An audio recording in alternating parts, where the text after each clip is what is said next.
ngayon. At mga kaibigan, sa kabila ng lahat na napakalaki ng utang na iniwan ni Duterte at sa kabila ng lahat na napakalaki ng interes ng utang ni Duterte, ay nagawa pa rin ng ating Pangulong BBM na isagawa ang mga proyektong ito.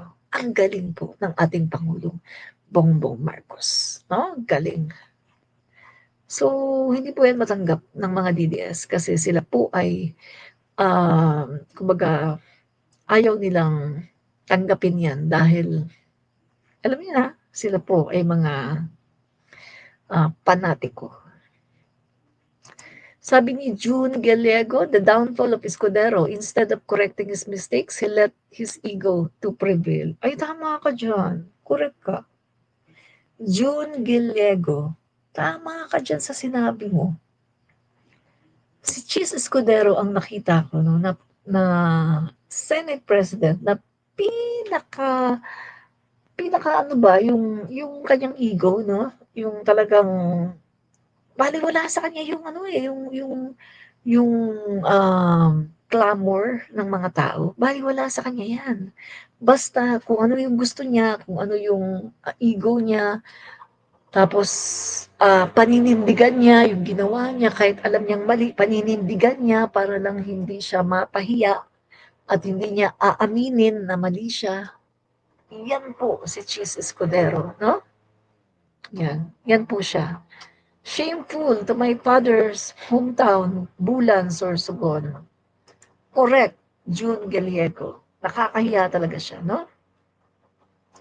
And Resilisa Adelino, di ko yan binoto si Cheese kahit noon pa, mabulaklak yan magsalita, puro salita, pero bias. Ay, tama po kayo dyan, no? Kahit ako noon, di ko yan binoto, hindi ko talaga siya type eh, no? Hindi ko siya type. May nakikita ako sa kanyang ibang ugali. Hindi ko talaga yan binoto. Kasi si Hart pumasok, kalabas na. Pero may natutunan ako kay Hart. Ang galing niya, talented talaga. Showbiz naman tayo, mga friends. uh, yeah. Sandrex Sandoval Channel. Huwag hayaang maupo sa Malacanang ang isa pang Duterte. Tiyak, babalik naman tayo sa panahon ng kadiliman. Ay, correct ka dyan, no? Pag naupo ulit ang isang Duterte, tiyak, babalik tayo sa kadiliman. Tama ka dyan. Correct talaga yung sinabi mo, no? Tumpak ka talaga. Lia Abellanosa, di na siya bagay tawaging VP, di naman nagtatrabaho, sinasahuran pa. Ay naku, tama talaga yung sinabi mo. Grabe. Correct ka talaga dyan sa sinabi mo. No? Hindi nagtatrabaho. Kumukubra lang ng sahod. Grabe, no? Pagkatapos hindi na nga nagtatrabaho, kumukubra lang ng sahod, naninira pa. Pagkatapos, pinupulaan pa yung proyekto ng ating Pangulo na 20 pesos na bigas. Grabe. Ay, naku, talaga naman. Talaga naman. Sandali, Sandali,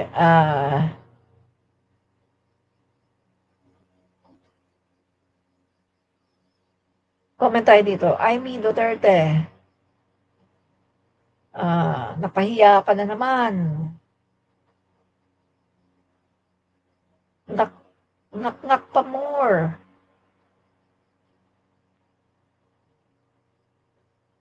Senadorang bugok. Senadorang bugok. Senadorang bugok. Wala akong pakialam kay Amy Duterte, no? Wala akong pakialam kay Amy Duterte kahit kapatid pa siya ng presidente. Wala akong pake sa kanya, no? Amy Duterte, napahiya ka na naman. Nak pa more, senadorang bugok. Yan. Nag-comment po ako doon, no? Doon sa sinabi ni Amy. Grabe, no?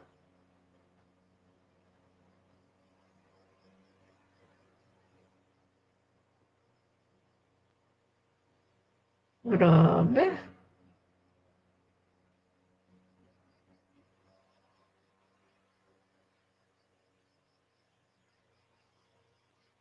Ay, sino 'to? Si ano,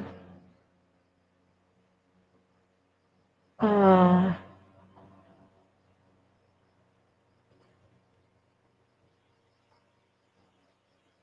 'yan. Mismong nasa business.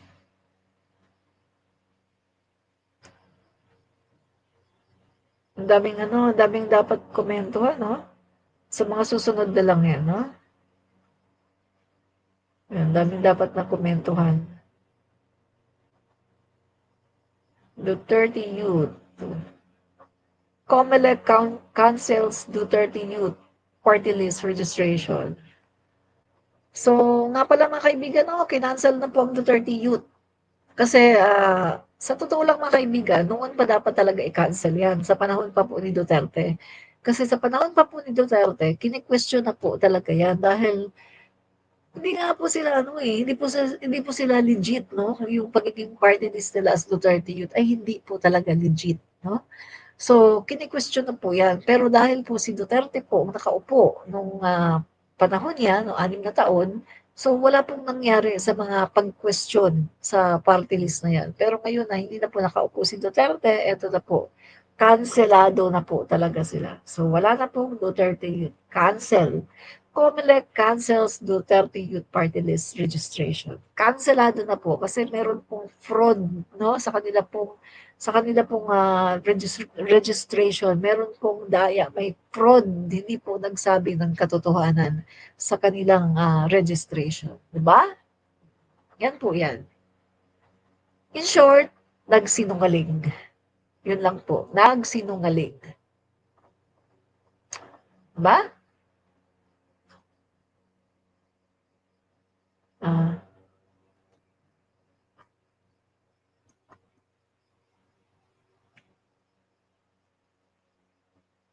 naku, 3 oras na pala tayo dito, mga kaibigan, tapos hindi pa tapos yung ating ano, hindi pa tapos yung topic natin. Sandali Ah, hindi pa tapos yung topic natin guys. Nakatatlong oras na tayo. Pambihira. Nakatatlong oras na tayo tapos hindi pa tapos yung topic. Ito na. Ito na.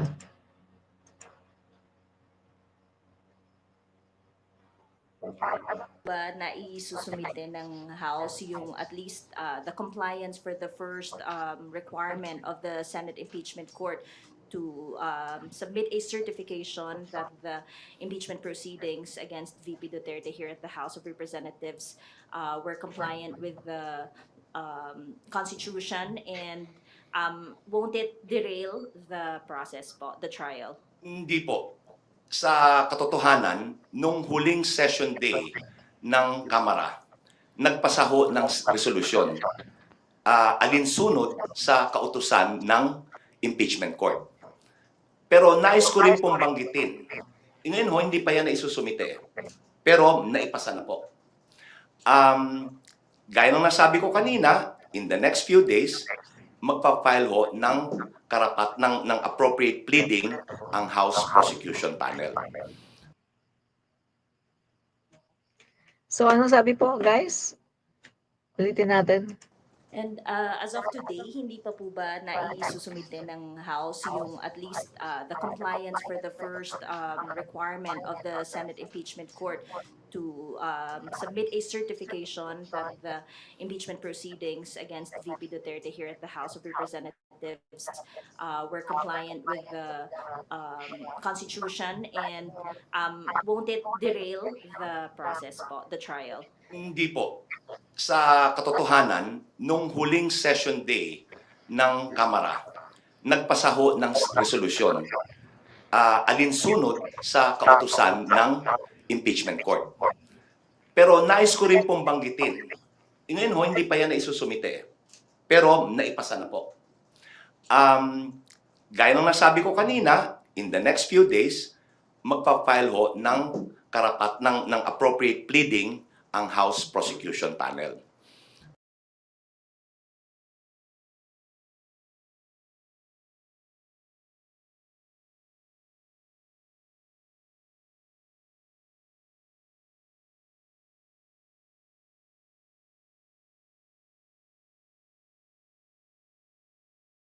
ng impeachment court na magsumite ng certification na hindi nilabag ng Kamara yung 1-year bar rule. Ito po ay surplusage sapagkat yun yung verified articles of impeachment, yun na po yung hinihingi nilang sertifikasyon.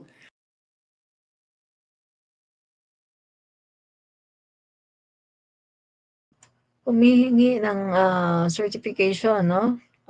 Nagpasa ng resolution ng Senate na humingi sila ng certification sa Kamara na i-certify na walang nilabag sa batas. Pero nagbigay po kaagad, no, ng resolution ang Kamara at sinabi na wala silang nilalabag na batas, no? Dahil wala naman pong nangyari na pag-overlap ng mga impeachment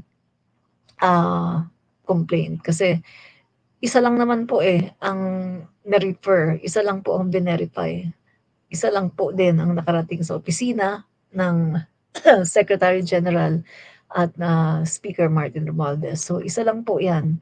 Wala pong, there's no such thing as kailangan ng 1-year ban rule, no? Wala pong ganon, 1-year bar rule na sinasabi. So, mali po yung sinasabi nila, no, na yun nga daw ay may mga nag-overlap. So, wala pong ganon, no? So, yan po ay kanilang alam naman nila yan totoo pero ginagawa lang nila yan para lang ma-delay talaga ang impeachment trial. No, yan lang po talaga ang gusto nila, i-delay ang impeachment trial. Pero sabi ko nga po, kahit anong gawin nila na pagdi-delay dito sa impeachment trial, mga kaibigan, wala na silang magagawa dyan, kundi talagang magtutuloy-tuloy na po yan. Hindi na nila yan mapagtatakpan at hindi na nila yan madidelay pa. Impeachment trial ng ating dating punong hukom ni dating Chief Justice Renato Corona. Ang sinabi po na ruling nun ng presiding officer ng impeachment court na kapag umabot na, kapag nailahad na ang articles of impeachment sa impeachment court, there is now attached to it the presumption of legality and regularity. Hindi na dapat pinagtatalunan. Ngayon, that is a precedent sa impeachment court. Nagtataka lang ako, bakit hindi yun sinunod ng kasalukuyang impeachment court? Yan po, no? Once na natanggap ng impeachment court yung articles of impeachment, no, dapat ay mag-proceed na sila to trial. At wala na po dapat na mga pag-question kung ito ay legal o hindi dahil ang gumagawa po niyan, mga kaibigan, ng pag-question na yan ay hindi po yan trabaho ng impeachment court. Yan po ay trabaho ng defense, no? So, lumalabas po dito na parang dinidepensahan nitong House, nitong Kongreso, Senate, no? Dinidepensahan ng Senate itong si VP Sara Duterte dahil sa ginagawa nila na pagdi-delay ng mga ng trial dahil po sa question nila ng legality sa Meron po kasing mga bagong aligasyon na galing kay Vice President Sara Duterte. Babasahin ko na lang po. Sige po. We all know that, first, the congressmen did not read the articles of impeachment. Second, many of them receive a budget or many in exchange for their signature. Ang context po nito o ang tanong ay parang allegedly, sinasabi ni VP Sara Duterte na hindi muna binasa ng 215 lawmakers yung impeachment case bago ito pirmahan. What do you make of this? Yan. So, sinasabi po dito, no, na ang paratang po kasi ni Sara, si Sara po kasi lagi po siyang nagpaparatang. Yan po ang trabaho niya, magparatang, no? Diyan po siya magaling sa mga pagbibintang, mga pagpaparatang na wala namang ebidensya. Ang sabi po niya, isa po sa kanyang mga paratang na basta lang daw, pirma lang daw ng pirma, hindi daw binasa, hindi daw inalam yung tungkol sa impeachment, may napilitan, may mga sinasabi na ng mga bayad, mga kaibigan, no? Pero sa awa naman ng Diyos, halos lahat naman ng kanyang mga sinasabi at halos lahat naman ng kanilang mga pinagbibintang, mga kaibigan, ay wala naman silang napatunayan at ni wala man lang silang nailatag kahit isang ebidensya man lang, no? Kahit isang ebidensya, wala talagang nailatag, mga kaibigan, no? So talagang purely paninira lang talaga ang ginagawa nila, no? So tuloy natin.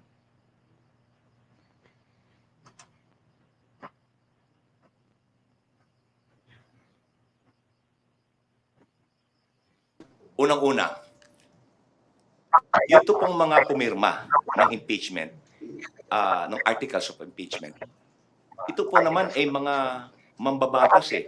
Hindi po ito pipirma ng hindi nila nauunawaan kung anong Correct. pinirmahan nila. Especially, it is under oath. Pag Correct. under oath, that is under pain of perjury. Hindi naman nila siguro isusuong ang sarili nila sa ganun. So, palagay ko ay propaganda na lang yan. Tama. Correct. Propaganda talaga yan, di ba? Kasi nga,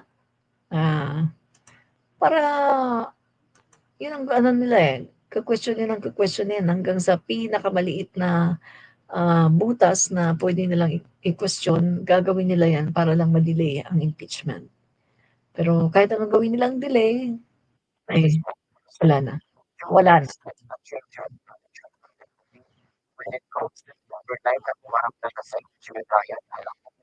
Personal allegations ay sagutin ng direkta yung articles of impeachment mga kaso sa kanya. Yan lang ho ang paraan para niya depensahan ang articles of impeachment. Sagutin niya.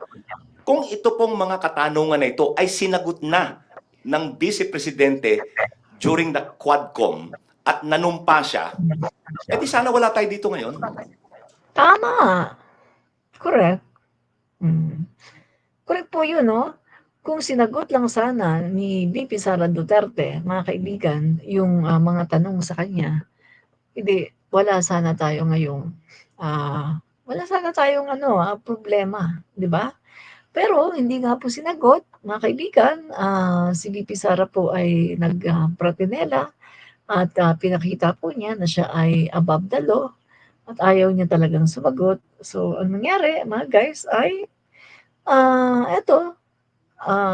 siya po ngayon ay nasa impeachment, no? Trial. Siya po ay na-impeach at siya po ay itatry, mga kaibigan. Dahil po yan sa kanyang pagiging bratinela at ayaw po niya ng accountability. 'Di ba? So, sana kung sumagot lang siya, hindi na sana magkakaganito. 'Di ba? Correct po. Tumpak po doon si Attorney Bukoy, no? So, tuloy po natin si Attorney Bukoy. Okay. Attorney Bukoy, tuloy po natin.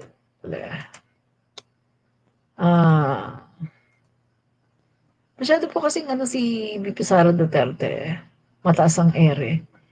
Akala mo magaling, akala mo entitled, no? Ay wala naman ding alam.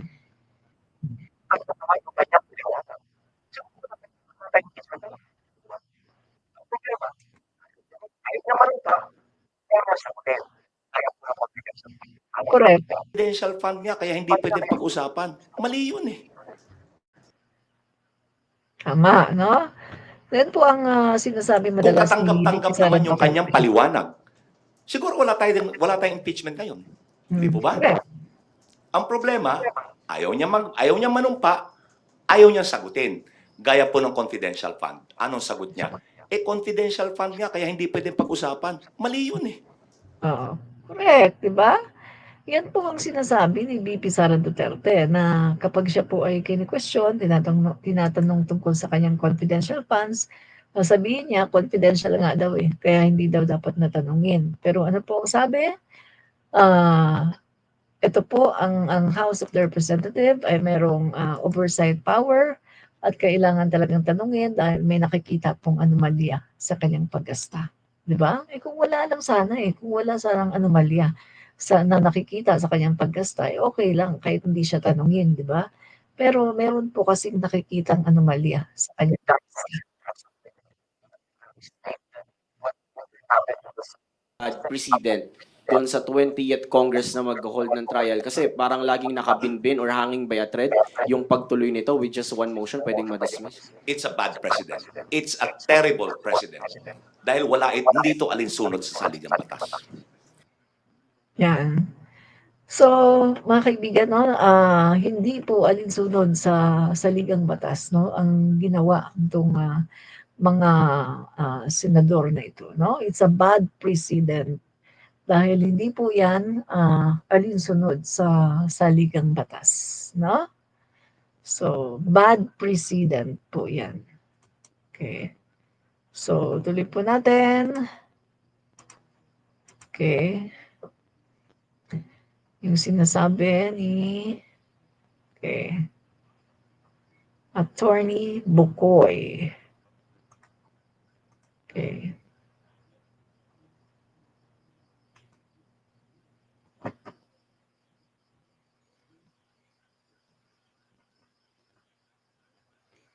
Bilisan mo. Yan.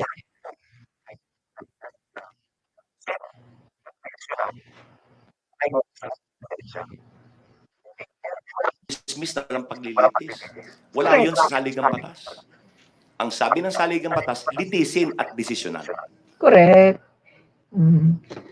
So, litisin, desisyonan. Yan po ang sinasabi ng saligang batas. Hindi po sinabi sa saligang batas na mag-file kayo ng resolution. Wala pong ganon. Ang Senado ay mag-try at magdesisyon kung convicted or acquitted, no? Convicted or acquitted, yun po ang trabaho ng Senado. Mag-try at mag-decide. Okay. Tuloy natin sa Attorney Bukoy. Okay, Attorney Bukoy. Medyo mahina yung no? Medyo mahina ang internet. Usual daw ng House to accept yung pinadala ni VP, I will cause further delay daw po. Alin pong pinadala? Yung entry of appearance? Yung Wala. entry po. Gaya po ng sinabi ko, that the service was tendered. So as if tinanggap, it will not delay. Kasi appearance lang naman yan Pinapaalam lang sa prosecution, pati sa impeachment court, kung sino yung mga abogado niya. Wala pong delay yan. Yan. Okay.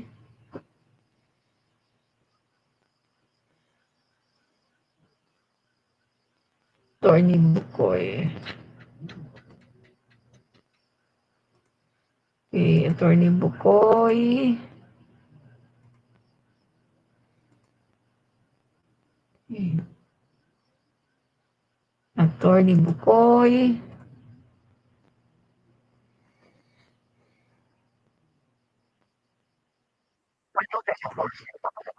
So, pure propaganda. It only emphasizes the bias. Last na lang po, sir, promise. Naging byword sa atin, promise. Sir, pero kung na-share po yun ni Senator Bato, and kanina sabi po ninyo, maasa kayo na bubuksan po yung mga mata ng Senator Judges din po sa impeachment trial. Once na na-present yung evidence, paano po yun? Like this, sabi, it doesn't care. Well, if he doesn't care, then huhusgahan siya ng bayan. Pagtakbo niya sa susunod, hindi na siya iboboto. It's political suicide. Correct. Hindi po ba? Tama. Tama po doon, no? Si Attorney Bukoy.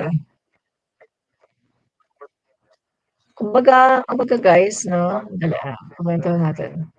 Kumbaga po, ang maghahatol sa mga senador na yan, na bias ay ang taong bayan. Pagdating ng araw na sila ay tatakbo ulit, ay hindi na talaga yan iboboto. No? Lalo na kung makita ng taong bayan ang napaka-solid na ebidensya na talagang merong nagawa na paglustay, no, ng pera itong si Sara Duterte. Maling paglustay. Paglustay. Mali nga talaga yung paglustay, no? So, 'pag may nakita po, no, ang taong bayan sa impeachment, along the trial, nakita na malaki ang ebidensya na talagang nilustay ang pera, no, walang kapararakan, tapos, ang mga senador ay inakwit nila si VP Sara. So, backlash po yan sa kanila. Hindi yan sila iboboto. Yang mga senador na bias, no? Hindi yan iboboto. Trial of Vice President Sara Duterte Carpio could be advantageous to the Philippine economy, while its chairman George Barcelon said that the government should hold the PP's trial to quell political back noise affecting foreign investor sentiment and help reinforce the country's image of political stability. Ano Yeah. The questions are, from the perspective of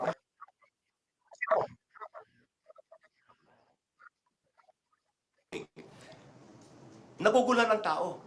Anong ginagawa ng tao? Nagagalit, nagrarally, nagpo-protesta. Correct. So, sa foreign investors, hindi po maganda yan. Ang gusto ng foreign Tama. investors, stability. Pangalawa, nagdadigress ang atensyon ng Senado. Sa halip na sila ay makagawa ng mga batas na makakatulong sa ekonomiya. Ayon po sa rules of impeachment, ang impeachment should be given priority.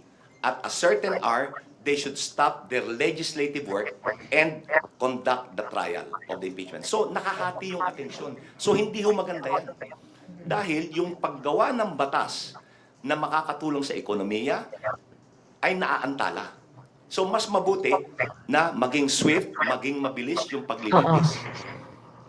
Para investor confidence is assured.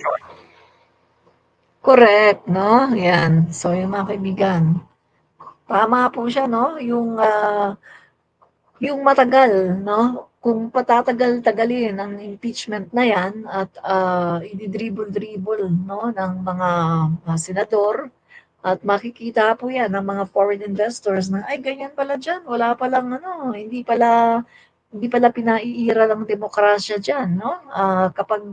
Kapag pala kaalyado ay kanilang pinagtatakpan. O, sasabihin ng mga investors, ay naku, wag na tayong magano dyan, wag na tayo dyan na pumunta sa bansang yan kasi ganyan pala dyan, di ba?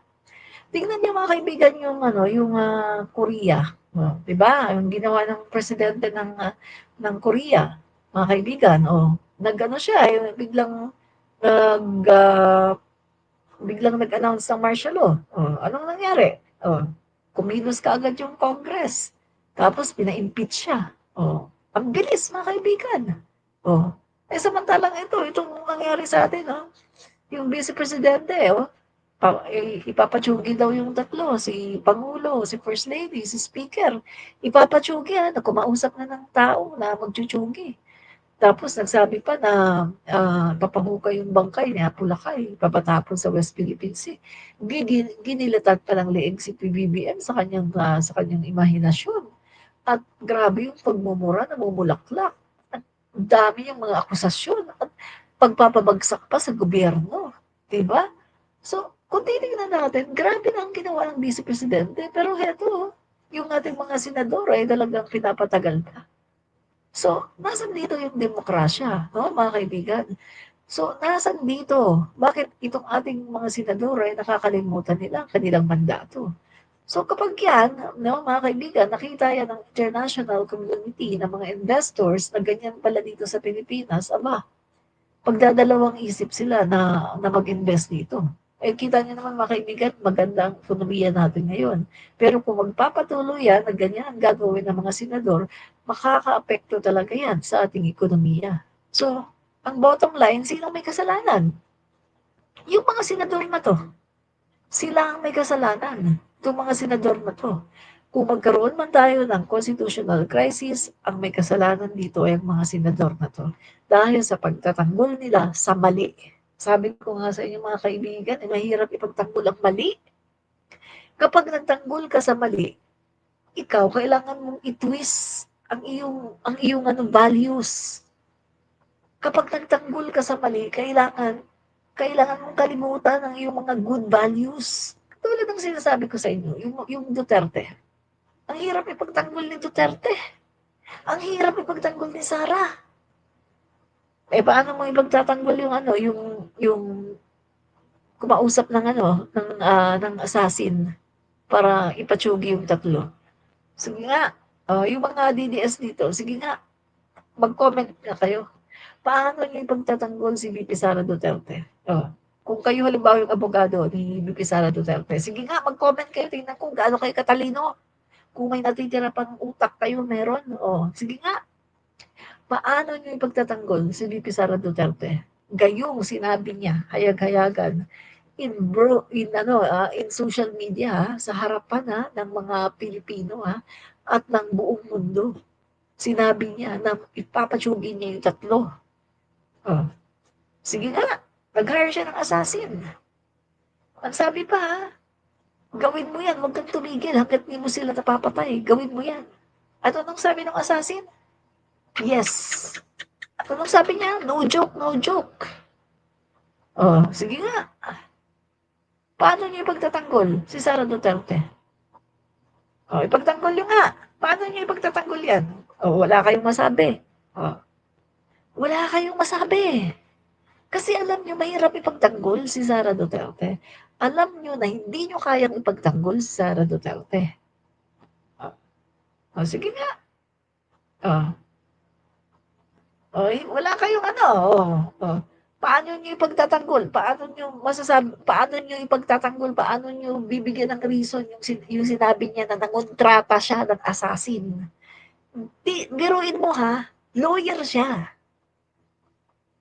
Nung lawyer siya, nanumpa siya.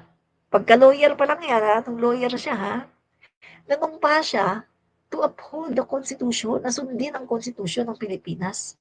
Nung naging vice-presidente siya, nanumpa din siya na sundin ang Constitution ng Pilipinas. How come na vice-presidente ka, nagsumpa ka sa taong bayan sa Constitution na susundin mo ang Constitution, pangangalagaan mo ang taong bayan, pagkatapos meron kang hinire na assassin, pagkatapos nakikipag-usap ka sa assassin, may kilala kang assassin na para pumatay ng tao?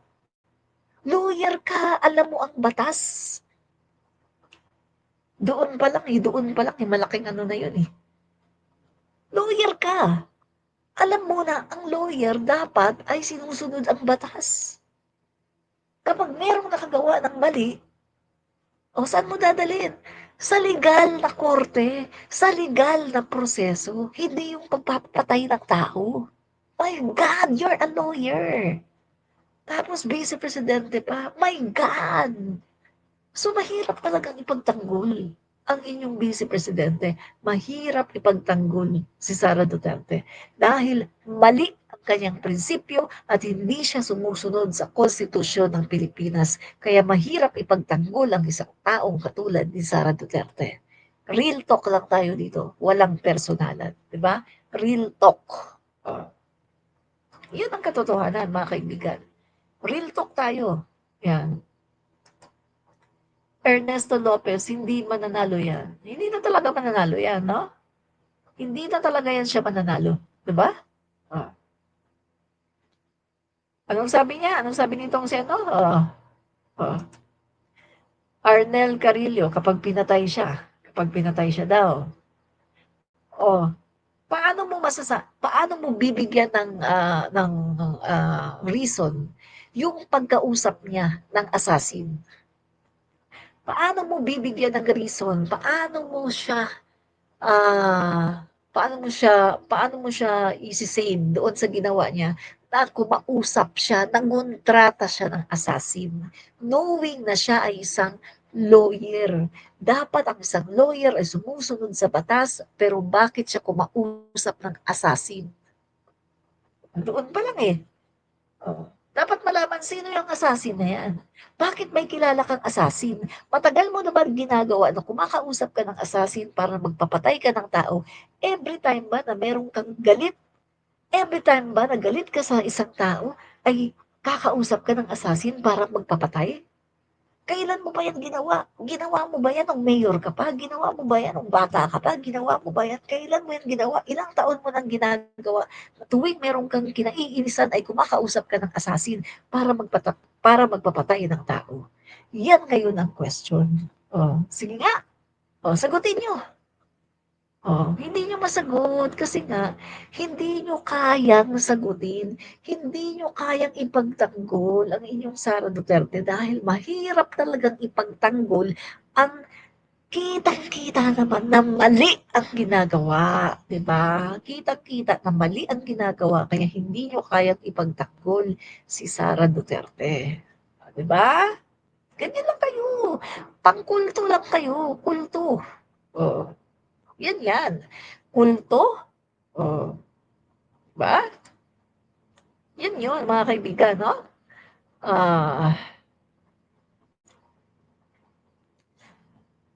And then, ano pa? Nasaan na tayo? Pang 37 na. Pang 37 video. Pagpatuloy natin si Attorney Bukoy. Matatapos na pala to. Hanggang 40, no? Yan, si Attorney Bukoy. Sabi niyo po kanina na wala sa saligang batas yung ilang hakbang ng impeachment judge. Sa palagay niyo, dapat ba silang mag-seminar ang mga senador, lalo na yung mga wala pang experience sa pagiging huwes ng korte ng pagsasaktan? Dapat po, pag-aralan din nila itong proseso Correct. para sila Pag-aralan ang proseso. magabayan sila sa kanilang gagawing hakbang. Correct. They should take the initiative to study the rules of impeachment. Lalo na po yung mga hindi abogado. Correct. Nasa kanila yan the initiative. So, tama kayo. Pag-aralan nila. Kung hindi, they'll be walking in the dark, so to speak. Hindi nila alam kung saan sila pupunta. Yan. Tama, no? Huli na po. Nangako po yung mga senador, nag-oath po sila na magiging senador judge.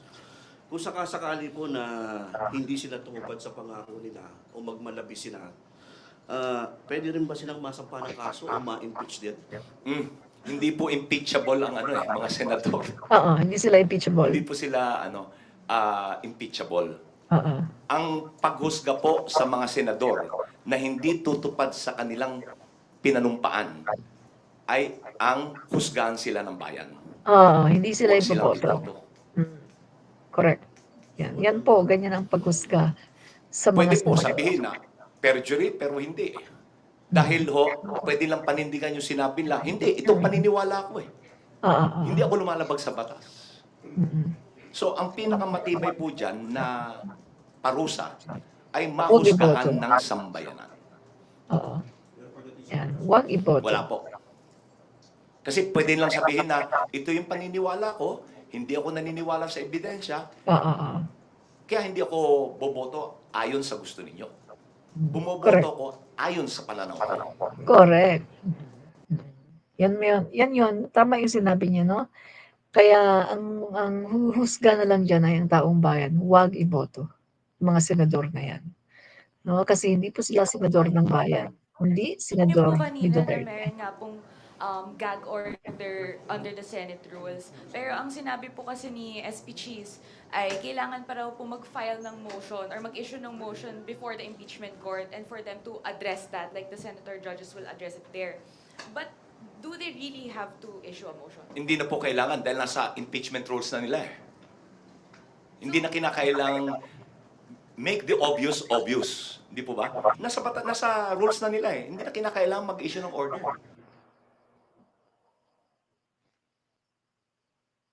Yan.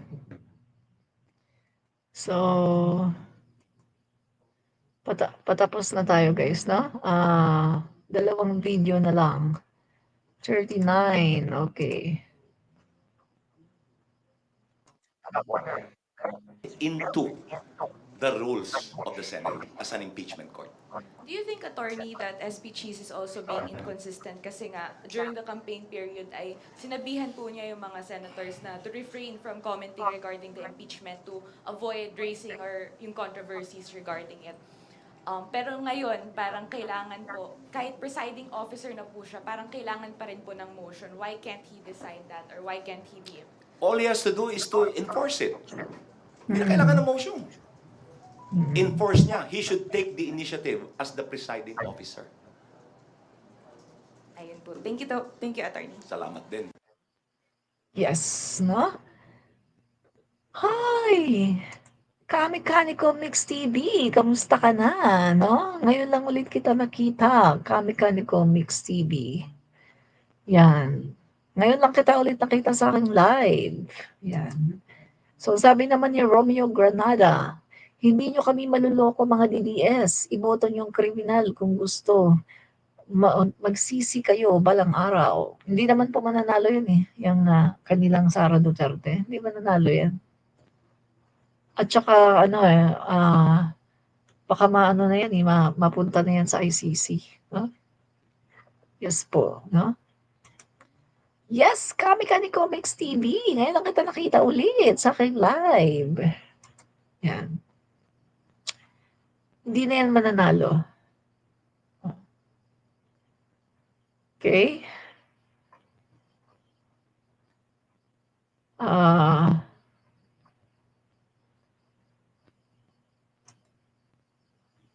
Hi, Admin Reach. Hi din po. Ito. Tapos mataas pa rin ang trust rating ni Inday Sayad. Wala ng mga accomplishments. Kalokohan na yan. Kasi yung kanila pong ay bayaran, no? Bayaran po. Yung, kita nyo yung mga survey. Kita nyo nga, di ba? Hindi nagkatotoo. Mga bayaran. Yan, wala talagang natapos si Sara at wala po siyang magawa, no? Yan. Correct po kayo diyan. Tama po kayo. Wala siyang nagawa, no? So, ito panghuling video. Panghuling video na to, guys. Ito. Last video. Sir, since you mentioned na nga po, meron na tayong Tapos, resolution may asawa tungkol pang sa babae. ruling ng Senado na Si Sara. hindi nga po lumabag sa konstitusyon ng your prohibition rule. Pero yung pangalawa po nilang order, yung hinihingi po nila, kailangan pa ba talaga ng Kamara na magsumite nitong willingness daw po ng 20th Congress na ipagpatuloy po itong impeachment complaint? Consistent do sa aking unang nabanggit na ang institusyon ay hindi nag-expire. Ang nag-expire ay ang paggawa ng batas. Hindi po dapat kinakailangan pang magkaroon ng attestation or affirmation na gusto pa ng ika-20 Kongreso na ipagpatuloy. Dahil yan, nakalatag ng articles eh. It is not an option to withdraw it. Dahil tapos na po yung constitutional duty ng Kamara nung transmit yung articles of impeachment. Hindi na po pwedeng bawiin yun. So, sa madalit sabi, it is not an option. Tuloy-tuloy na po yan. And besides, paano magko-comply ang 20th Congress? Hindi pa convened. It's a surplusage. Correct. So sir, even if yun nga, you're saying na hindi nga talaga kailangan yan, so hindi na rin natin na kumbaga ihintayin yung 20th Congress. Isasama nyo rin po ba yan dun sa clarification? And Yes. maninindigan kayo, hindi talaga kayo magpapasa nito? I-clarify po. Kaya nga, doon sa ilalatag na motion for clarification, diyan ho isasaad ang paninindigan ng prosecution. Diyan ho ilalahat. Antayin lang ho natin yun. Sa susunod na mga araw, ilalabas na rin yan. Tama, no? Paano magko-comply ang 20th Congress? Wala pa nga sila, di ba? Sa July pa sila. So, ibig sabihin, ang talagang ginawa lang ng Senado ay i-delay. Alam nila yan eh. Kaya matalino talagang House of Representative, no? Hindi nila tinanggap, no? Yung sinasabi na tanggapin daw kasi para makapag-comply daw. Kinwestiyon yan. Sabi nga ni Congresswoman Luistro, paano makakapag-comply ngayon ang 20th Congress? Wala pa nga sila. 'Di ba? 19th Congress pa lang. So, ibig sabihin, dinelay-delay lang talaga ng Senado. No? Kitang-kita. So, palagi po ako nanonood. Ayaw ko lang mag-comment, ma'am. Kamikani Comics TV. Yun. Salamat po. Akala ko ay ngayon lang kayo, no? Kasi matagal kong hindi ko na kayo nakikita na nagko-comment. Yan. Salamat po sa panunood. Yan. No? So, mga kaibigan, yan po, no? Yan po ang ating topic ngayon, mga kaibigan. So, bago po tayo mag-wrap up dyan, mga kaibigan, ay ito ang ating susunod. Pakita lang natin to. Sa mga nagtatanong po sa amin kung totoo po yung bali-balita that ako po at saka si Inday Sara Duterte, the Vice President, got married a long time ago. Kinasal kami noong June 2017. Totoo po yun, but ang tagal na ho noong 2017 pa po. So, totoong kasal ho kami. And, yun po. Something you should know on a Thursday. God bless you. Yan. So, ano pong sabi niya, guys? Totoo daw po na kinasal sila ni VP Sara Duterte noong June 27, 2017. Kinasal daw sila, no, ni VP Sara Duterte. So, kung maalala natin yung sinasabi po ni VP Sara, no, noong March 22, no, nagsalita po siya sa LGBT. At sinabi po niya na siya po ay nasa LGBT, no? Isa rin daw po siyang LGBT, no? Sinabi niya. So, kung atin pong titingnan, yung sinabi na yun ni Sara, maaring makonclude natin na baka nga totoo ang sinasabi ng babaeng ito na kinasal daw sila, no? Ni VP Sara Duterte noong June 27, 2017. Okay. Ah. Sa mga nagtatanong po sa amin kung totoo po yung bali-balita that ako po at saka si Inday Sara Duterte, the Vice President, got married a long time ago. Kinasal kami noong June 2017. Totoo po yun, but ang tagal na ho noong 2017 pa po. So, totoong kasal ho kami. And, yun po. Something you should know on a Thursday. God bless you. Yan. So, side lang natin to side topic Maalala niyo yung galit na galit si VP Sara Duterte dahil dun sa nangyari kay Zulaika Lopez, no? Na-detain lang si Zulaika Lopez. Grabe na yung pagkagalit ni VP Sara Duterte. Galit na galit, no? Tapos, yung nandun sila sa sa hospital, no? Palabas na. Dadalhin na si Zulaika Lopez sa government hospital. Talagang higpit ng yakap, di ba? So, ang sabi po ni Montulfo hindi ako nagsabi, magjowa daw. Matagal na daw magjowa si VP Sara Duterte at saka si Zulaika Lopez, no? Sabi po ni Montulfo. So, ito naman ang sabi niya, kinasal daw sila noong June 27, 2017 ni VP Sara Duterte. Kaya, naalala ko yung sa isang vlog ni Attorney Yuse Claire Castro, no?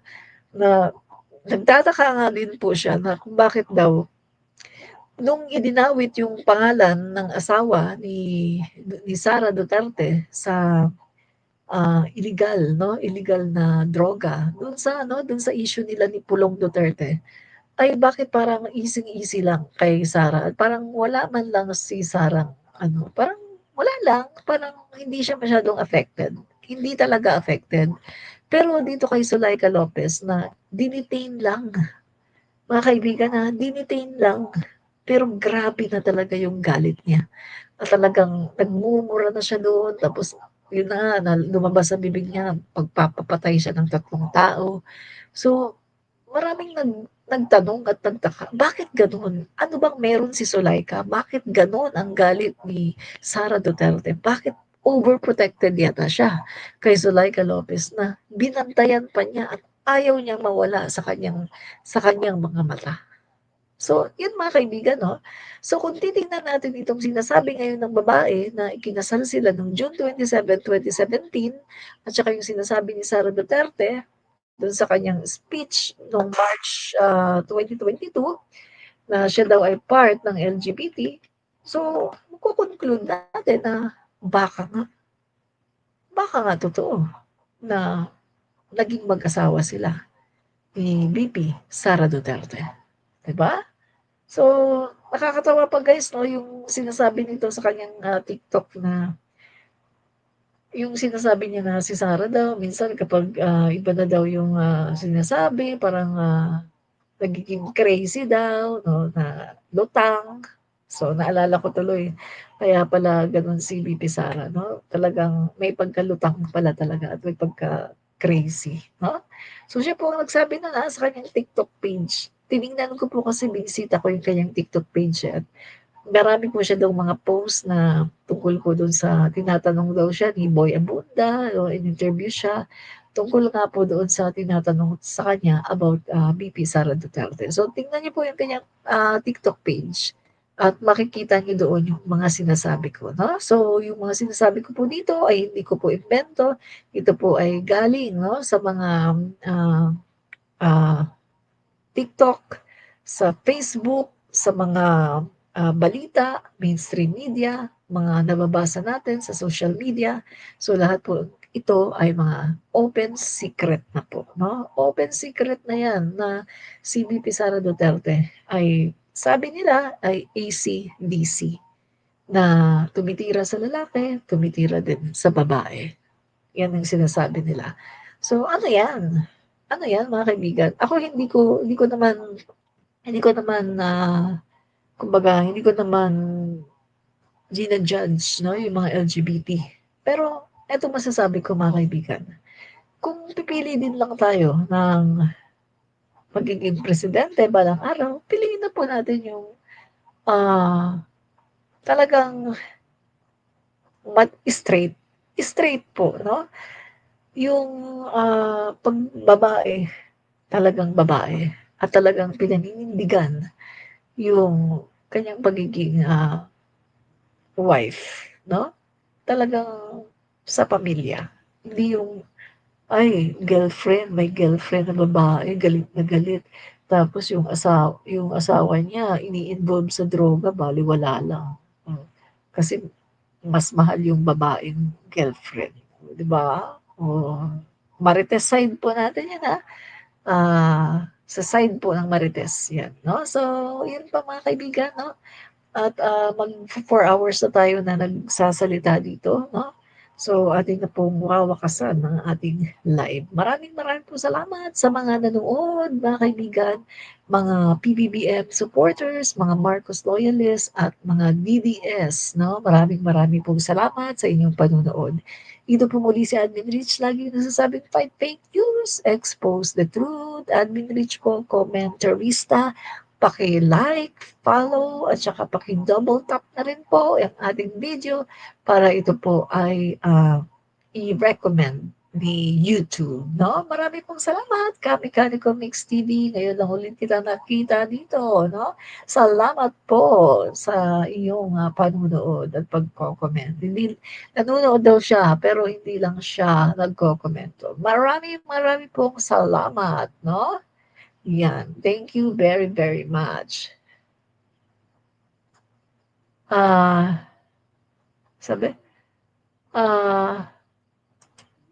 Ano masasabi niyo ngayon kay Sara sabog? Hindi kwento yan. Nakita niyo na yung nakasama dati, nagsalita na. Yes po, no? So, naging mag-asawa po daw sila ni Sara Duterte. Sabi po nitong babae na military siya, nakasuot ng pangsundalo eh. So, naging mag-asawa daw sila ni Sara. So, maraming salamat. Bye-bye and God bless.